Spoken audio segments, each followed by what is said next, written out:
We are going to be moving to our last one of our panel discussions of the day, which is about keeping control over the costs of your energy transition.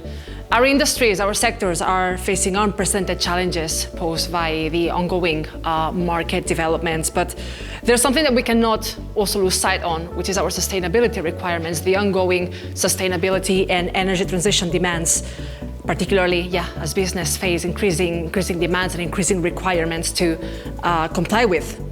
So we will look at the case of a company like AkzoNobel, and we will see which lessons we can extract to make the energy transition happen in this context. So I believe, don't be shy, Elina, you can come in. So we will be having from AkzoNobel side, Eline Lenselink. She's the Global Category Manager for Real Estate, Facilities, Waste and Energy at AkzoNobel. Yep. And also with us, there's Dina Karamarko. She's the International Energy and Sustainability Consultant at E&C Consultants. So I believe we're going to be starting with a presentation from Eline's side on AkzoNobel's energy procurement strategy in a decarbonization context. So Eline, take it away.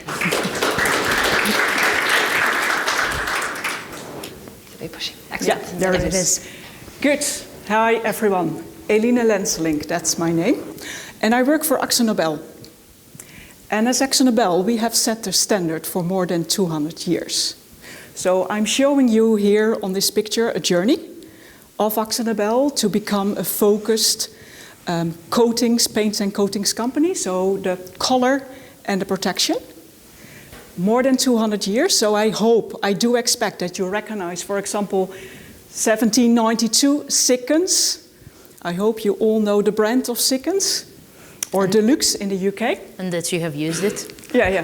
1792 Sikkens, so then it was started in the Netherlands. 2008, AkzoNobel was acquiring ICI, and maybe also good to mention when AkzoNobel was selling AkzoNobel Chemicals, it's now called Nouryon or Nobian. So some highlights in our journey, a lot of acquisitions and divestments. And exactly in the middle of this journey, not 100 years ago, but in 1994, I was joining the company. So I was joining AkzoNobel Chemicals at that time in 1994, just from high school, starting in the company in all kinds of different positions.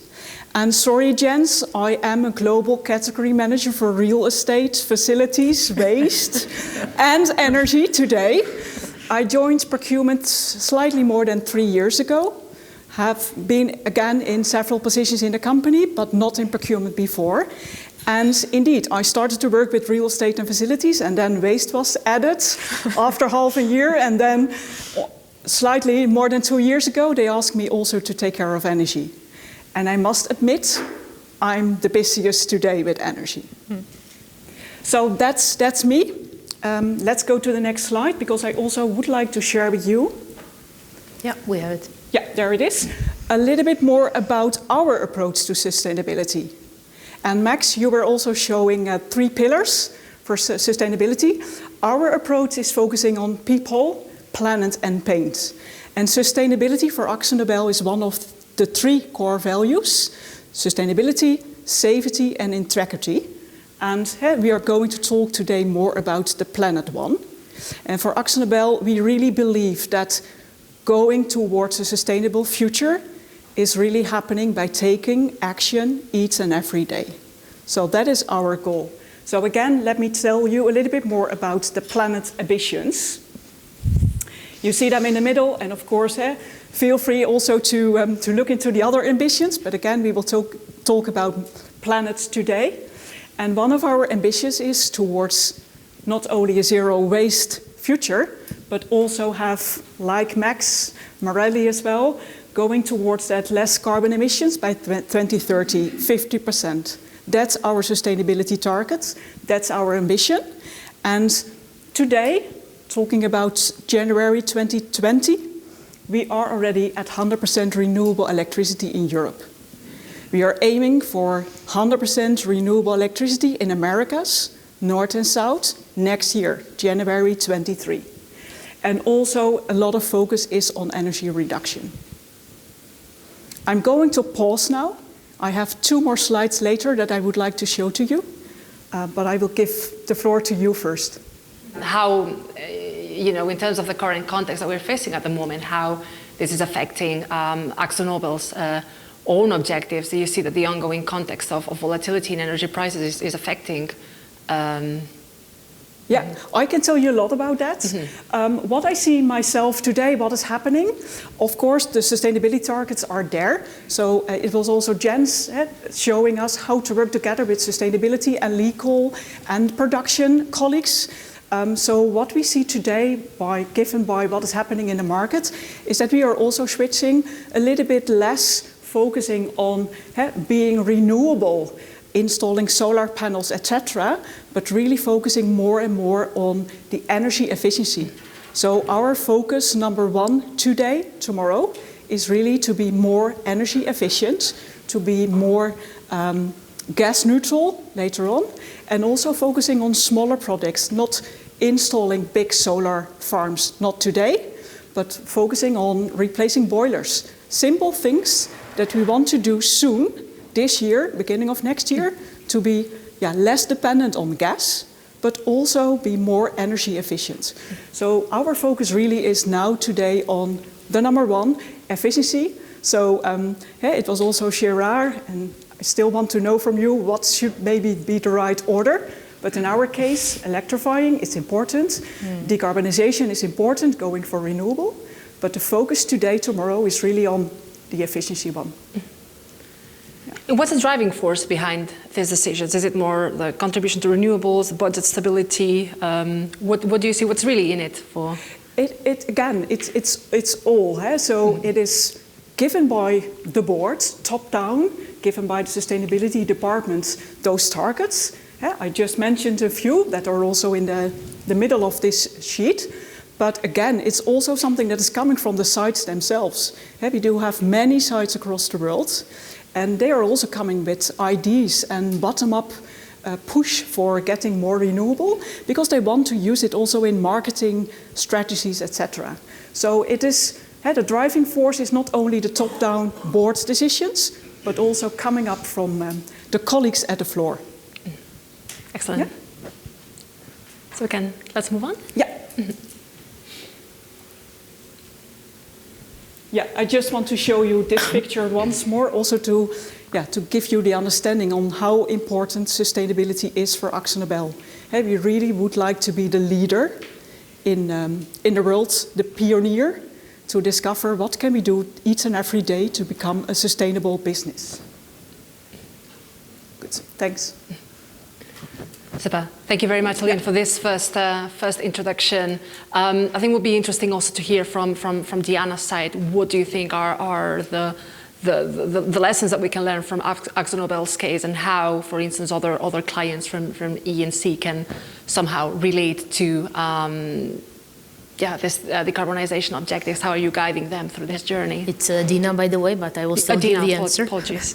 No worries. But I think here we can actually take a step back, and a couple of years back when I first met Eline, when I first met AkzoNobel, of course, sustainability was always on the agenda. It was always on the topic, and the company made it quite clear to us in the introductory session that this is not something that we will go without.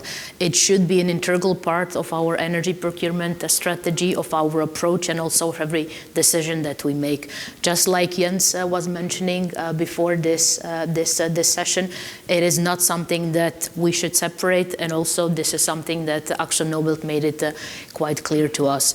I would not dare to compare AkzoNobel with some other companies, because every company has their own business model. They have internal, external stakeholders and certain approach, target and aims that they want to achieve. But what struck me with quite from the beginning of our collaboration is that we could get the moment where the alignment was taking place. So not only on the energy procurement or indirect spend level, but also on a C level. Because for everyone, it was quite clear how energy procurement and energy in itself in a combination with decarbonization was important. And yes, it is less than 5% spend, of course, but it doesn't mean that is irrelevant.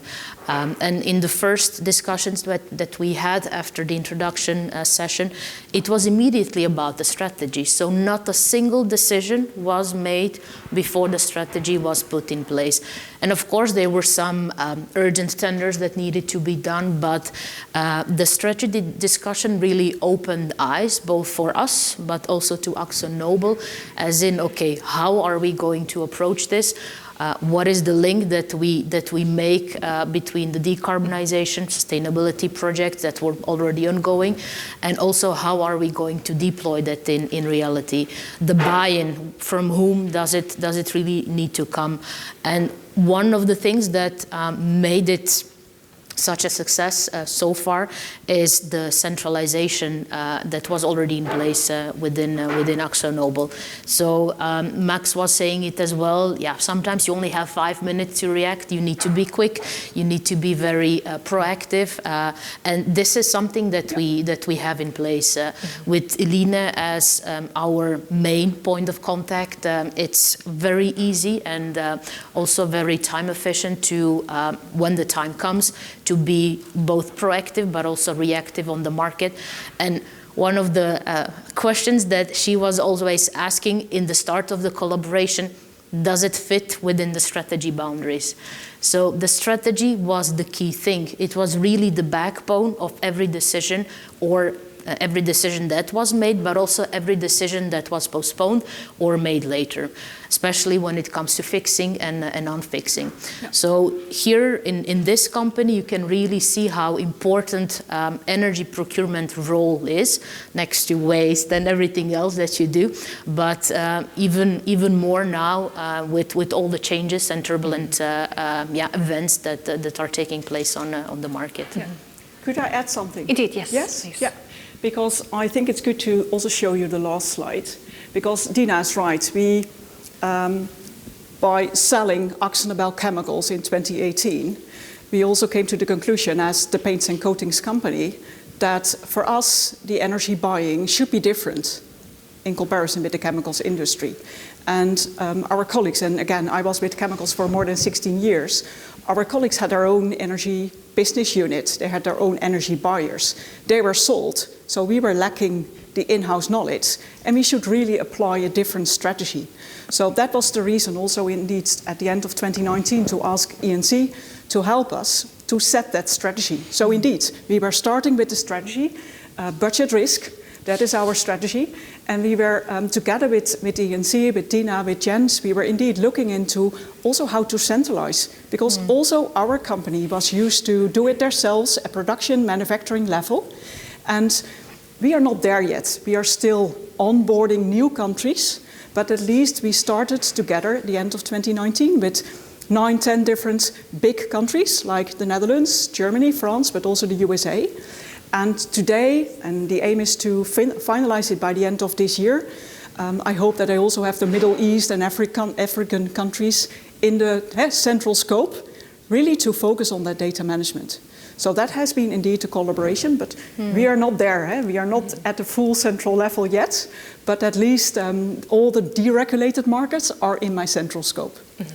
And I think also the middle part of the slide, this is what also was mentioned by Jens. This is our strategy longer term, and of course by the today market, the situation what is ongoing today, sometimes it's changing, but we still try to have those longer term contracts in place. Thank you very much. And talking about regulated versus deregulated markets, I think it's interesting to know also, I mean, AkzoNobel at the end of the day is a global company. So are you taking a kind of regional approach to your decarbonization strategies? How does that work in practice for? It differs. Of course, there are different opportunities in the different markets, but talking about energy purchasing, electricity and gas, that is something that I do myself at a global level, so centralized, depending on which country we are talking about. I do have colleagues in the different countries, regional ones, and I'm asking them sometimes for help at the end of the contracting, etc. But most of the buying I'm doing at a central level. So it's not that I have a team with all kinds of people in the different countries. So energy for me, and it's different with real estate facilities and waste, but energy is really central. Looking to the deregulated and regulated market and decarbonization, yes, there we have a different approach. So talking, for example, about Europe and Americas, we have around 20 projects ongoing today and also next year to invest in solar. And when we tender, we always ask for CAPEX and OPEX. And in Europe and Americas, most of the time we go for the CAPEX investment. In Asia, it's really the OPEX and the lease model. So that is how we approach the decarbonization when you talk about off-site or on-site renewable electricity. As I mentioned to you, the green certificates, that's something that we focus, Europe is done, focus on Americas for next year. And then we need to achieve the target in 2030.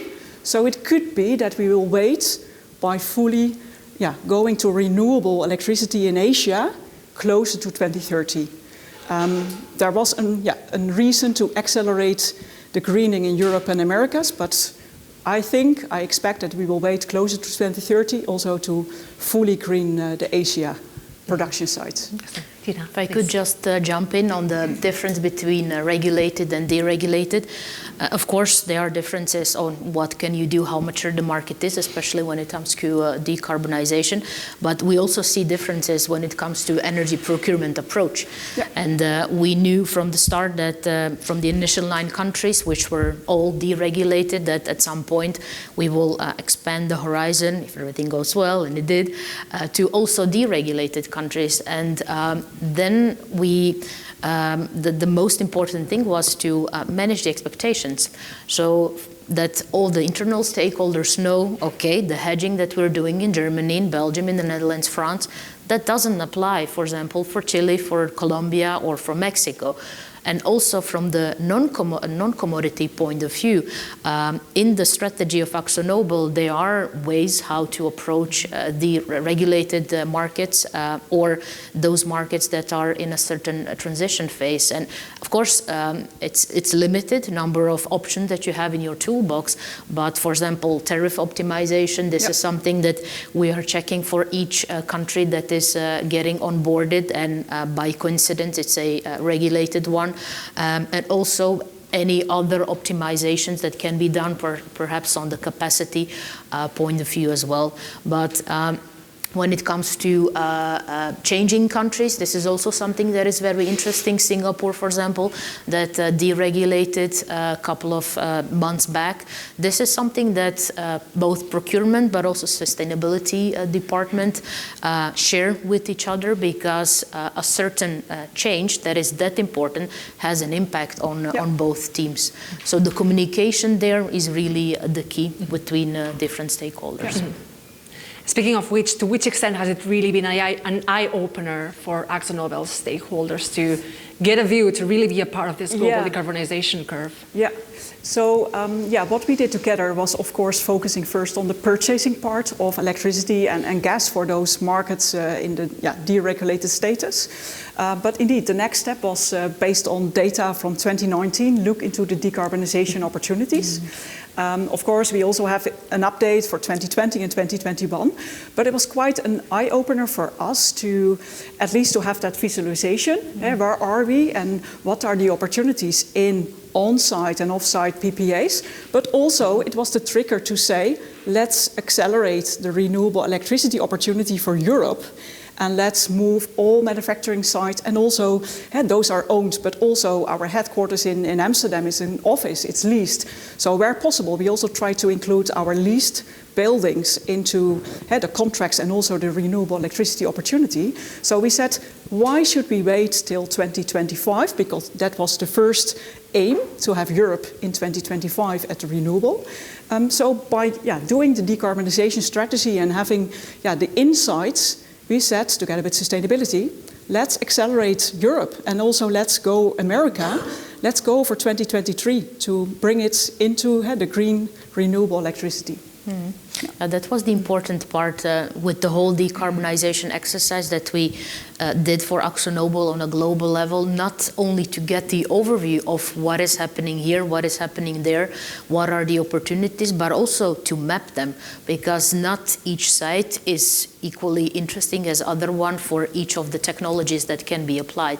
So the mapping part was also interesting both for us and for AkzoNobel, as in where exactly are the low-hanging fruits.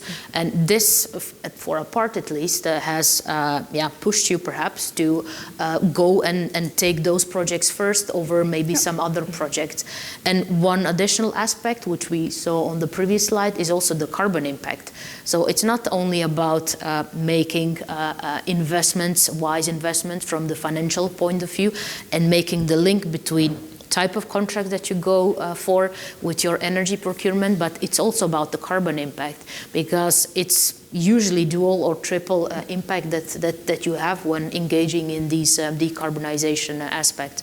And also sharing this knowledge and insights with your colleagues. I remember the first graph that we made when it comes to how much would it cost to green everything immediately with guarantees of origin. And back in the time, I think in UK you could buy for 25 pence. Right now it's two pounds, and of course things are changing. But to get these first insights, was actually quite an eye opener, both for Akzo, for Eline, for her sustainability colleagues, and also for us, because to focus only on energy procurement is not enough. No. It will not get you to the goals and to the aims that you have. Yeah, indeed. And what I was mentioning before, you see, it's a combination. Our decarbonization strategy is a combination of those four. It's not only going for green. That's simple, that's easy. It's at a cost. But it's really today also that volume reduction and the energy efficiency. That's our key, at least today, given the situation in the market. How about stakeholder satisfaction? Do you feel that you're getting maximum returns on that? And how do you go about communicating? No, I do, for sure. And of course, I also had a chat in a coffee break with some of the participants. It's a struggle all the time to move from decentralized to centralized, to convince site managers, local controllers that you can do the job and that you have the global mandate to hatch for them. You need to communicate a lot to also create that awareness, emphasize what's happening, and tell them that this is the best for the company. But indeed, it's sometimes a challenge. But we are getting there, and I feel that when we are making decisions, or when I'm making decisions, and of course I have a backup, and there's also a committee that I report out to on a regular basis. We are getting that buy-in from everyone, also on the floor. And one of the things that really changed, if I compare, for example, the first 2 years from 2019, 2020, which was quite a luxury year, Merlijn couldn't be there to see the markets going that low. But the reporting need, actually, in the past 2 years, I've never had so many requests from you, which are of course passed on from local internal stakeholders, as in where are we at the moment with decarbonization, which projects are already in the pipeline, which are finalized, from those that are already finished. Do we really see those promises that were put in the quotation analysis? But also one more thing, and that is the reporting and the link between the energy procurement contracts that are made, how far ahead are they made, and also the exposure that we are having at the moment. We have quite a sophisticated, complex savings report, and it took a lot of going up and failing to get there, but it's on a global level, which really gives us good insights into every month. What is changing compared to the budget? What is the position of the portfolio value versus what we currently have on the market? And these are some key insights that are being used already from the beginning, but even more now, just to put things into perspective. And Eline has had questions. We have a consultant already for that much time. How come are we not seeing savings every year? And It's always pragmatic and realistic. The only thing that you can do is to really put things into perspective and say, yes, there are no savings. The market circumstances have changed for quite a bit, but every decision that was made within the strategy limitation, and also every decision that was not made. One example of Sweden, maybe you can tell us I will tell you a little bit more, Yeah. because I think it's also interesting to understand a little bit more about our PPA approach. And indeed, we were running, because we put it on hold, a couple of off-site PPA tenders in Spain and Sweden. And again, we put them on hold based on, of course, the markets. And it's not our key target to go for PPAs only. So we said, okay, let's include all the colleagues in Sweden, the colleagues in Spain. Benedict also did a good job in educating me on how PPAs are working, but also my colleagues of Treasury and Finance. And we came to the conclusion, let's put it on hold. It can be successful, but not now. And that was indeed also the example that there was not a top-down target that we had to go for PPA. It was, be practical, be realistic. If it's not possible now, we are not going to cancel it, but put it on hold, not only in Sweden, but also in Spain. Exactly. And let's wait till next year, and then we will reopen the tender and we will go for it again. I think the key of this whole conversation really is understand what's the link between general procurement and decarbonization strategies. And from AkzoNobel's case, it seems that the traditional energy procurement really stays key. So what are you doing from traditional energy procurement that really supports your decarbonization goals? Yeah, I think I have already answered that a little bit, but again, it's starting with the traditional energy procurement. So doing the hedging, have indeed the longer term contracts, be flexible, spreading, that's what we do as well. But also indeed keep in mind, what does it bring for us for that sustainable future that we want for each and everyone? So that's how we approach it. So looking into the energy procurement that you need to do on a daily basis or a weekly basis, but also keep in mind that we want to be that sustainable company. Well, we had quite an extensive discussion with your colleagues from Treasury, Finance, but also from Legal, together with Benedict, on the topic of off-site PPAs. And of course, it's a hot topic. Everyone talks about it. Everyone would like to get one or even more of them. But what people sometimes do not realize is that there is a risk management aspect related to it.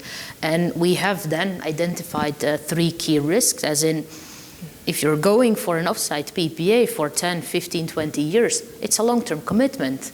And it's even, for some worse than marriage, because not only that it has a duration of 20 years, but you have also volume commitment, you have price commitment, and then on top of everything, you also have the accounting implications. So the discussion and also the, let's say, the exchange of information, knowledge, and also insights from the market together with the colleagues from Treasury, Finance, and Legal, it was really an eye-opener, as in, okay, if we go for that, of course, you have benefits on the decarbonization point of view. You score points with your external and external stakeholders, but there are implications to what you actually sign off for.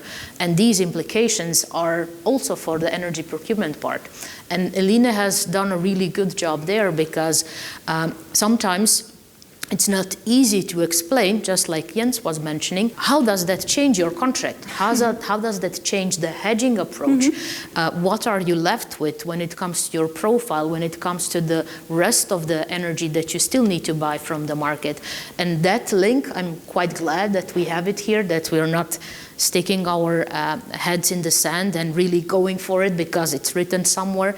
But every decision so far, at least, was really made based on risk management, all the implications that come with it, and also within the boundaries of energy procurement and sustainability strategy. Correct, No, you're fully right. And indeed, it's not our aim to cover the volume for 100% by PPA. That's never our aim, because indeed we want to keep that flexibility. And even for on-site own generation, in the case of CAPEX, we never buy so many panels that we can cover the full consumption that we need. It's always the base load. We are not always running 24/7, so only the base load we are covering, because we want to be flexible, because again, our first target today is to reduce our consumption and to reduce the volume. So indeed, we will never contract for 10 or 12 or 15 years for the full 100% of the volume, no. You've talked about some of the main challenges also when negotiating PPA, etc. Which challenges did you have when it comes to closing the feedback loop in terms of reporting, monitoring, kind of deliverables? Again, by centralizing energy procurement and also decarbonization, the strategy, you need to have that data. So what we did together with E&C was building that database of data, having the insights in savings, so track the savings when you compare the energy procurement of this year with last year, but also we are using those numbers of consumption, of cost, also of course in internal and external reporting. So one of the big challenges was, and still is, I must admit, is that, for example, the sites in Americas, they are using the country grid factor in the renewable electricity reporting, internal reporting, but that also means that if we are not careful and we don't educate them enough, we're using different numbers, better numbers to the external outside world, how far we are in our renewable electricity ambition. So that is a challenge that you need to be clear each and every time also to sites how they should report their numbers. That is always the challenge. In internal, alignment on sea level is of course important. It gets things moving, it gets things quicker done. But what you just said with local and education, not only on the decarbonization but also in energy procurement, it's a challenge, it's a journey. It cannot happen overnight. And of course they know we need to fill this in by this and that time because we need it for our CDP reporting. But there's much more that is in there than just a number of, okay, how much was our consumption, how much of it was green, how much is coming from on-site, how much from off-site. These numbers do actually mean something. You can draw conclusions from them and also make other type of business decisions. Yeah, correct. I think we're moving to our last about 10 minutes and so on from our conversation. So when it comes to tendering, how important it is for AkzoNobel to competitively tender your project? It's very important. Of course, we are also a big company with a procurement policy and procurement rules. So indeed, I have to tender, and we have to tender for the traditional energy procurement. But of course, I also need to tender for off-site, on-site PPAs, for solar on-site. And that's what we do. So I can give you a little bit some insight in how I approach that. I was telling you that in each tender I include CAPEX and OPEX, depending on the market. CAPEX most of the time in Europe and Americas, OPEX lease more in Asia. And of course, the payback period is important to understand it, to know, including subsidies in a country, to make the decision, are we going for CAPEX or not? So we need that tender, we need a first round, but we also need a second round. And most of the time, the second round is also the final round. And the first round, most of the time, is a kind of desk research by big parties in the markets. We always invite local suppliers in those tenders. We are doing that today in America. We are doing that in France also today. So still we are looking for local suppliers next to the bigger ones, the more regional ones. And after the first round, we have an idea if we can go for CAPEX or not. And then, there is a second round of tendering with less suppliers, 3. If not possible, sometimes we go for 2, but not that more than 3. And we are asking them to visit a site to look into, okay, we had some suitable areas that we thought were suitable. Maybe you will find another piece of land or ground or roof that could be an option to include or not.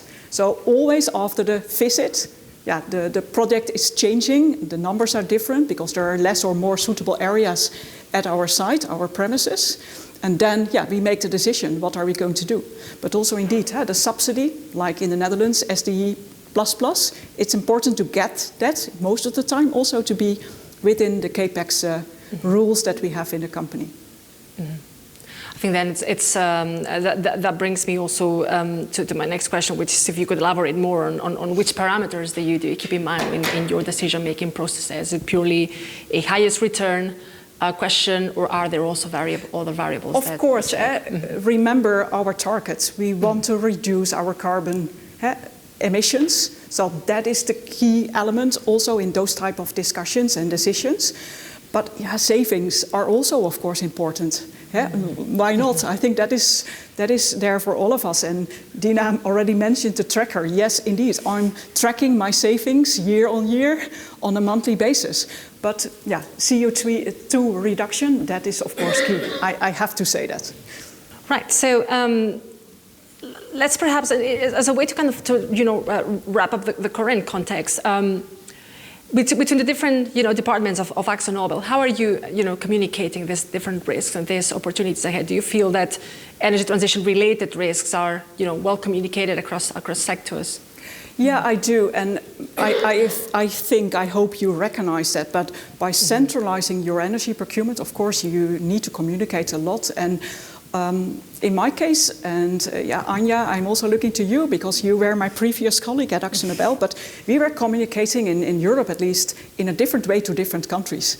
And I'm not sure if you recognize that, but yeah, for example, in the Netherlands, it's fine if I only inform the country controller. But in Germany, I'm going to each site manager and I'm informing them on all the steps that I am making. So it really depends on my communication approach on procurement, on hatching, but also on decarbonization, what are the steps? And also for solar, sometimes indeed site managers are fully involved and they are also making the tour with potential suppliers, while in other cases it's just maintenance or an engineer who is joining us. So indeed, different strategies.